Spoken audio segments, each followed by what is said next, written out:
Aloha, it's Kiana, and here are today's top Hawaii headlines from the editors at the Honolulu Star-Advertiser. Also, mahalo to Longs Drugs Hawaii for sponsoring the show. Head on over to your neighborhood Longs Drugs for all your shopping needs. A Hawaii man in prison for the 1991 murder of a Virginia visitor was exonerated and freed Tuesday afternoon. Albert Ian Schweitzer, who is now 51 years old, was immediately released in the courtroom to reunite with his family after spending 23 years in prison. He was serving a 130-year sentence in an Arizona prison contracted by the state to house Hawaii inmates. A Hilo judge vacated the murder conviction after hearing new evidence that he didn't do it. Virginia visitor Dana Ireland was kidnapped, beaten, raped, and left for dead in 1991 on a remote trail in Puna on Christmas Eve. Ireland's relatives couldn't immediately be reached for comment Tuesday. The Innocence Project in New York was the co-counsel in the case. DNA evidence previously submitted in the case belonged to an unknown man. Germany and the United States announced today they are sending battle tanks to Ukraine. This is the first stage of a coordinated effort by the West to provide dozens of heavy weapons to help Kyiv break combat stalemates. The Russian invasion now enters its 12th month. President Joe Biden says the U.S. will send 31 M1 Abrams tanks. The decision reverses months of persistent arguments by Washington that they were too difficult for Ukrainian troops to operate and maintain. Meanwhile, Germany is sending 14 Leopard 2 A6 tanks from its own stocks. Germany previously said it would only send tanks to Ukraine if the U.S. made a similar commitment. The suspect in shootings at 2 Northern California mushroom farms has been charged with 7 counts of murder. Farm worker Chun-Li Zhao is accused of killing 7 people.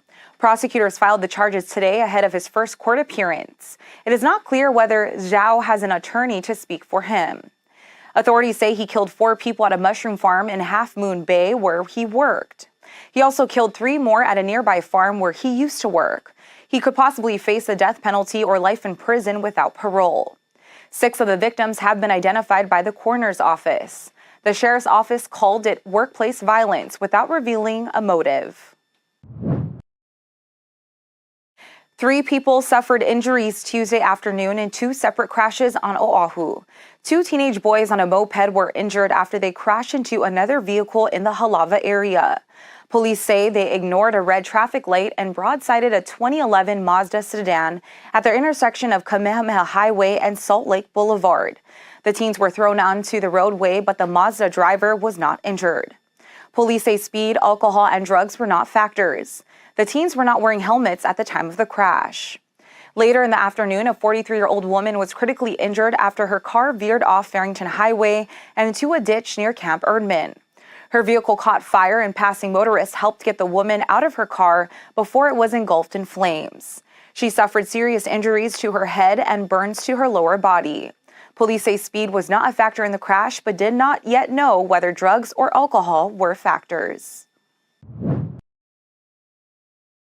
The co-creator of the beloved children's education TV series Sesame Street has died.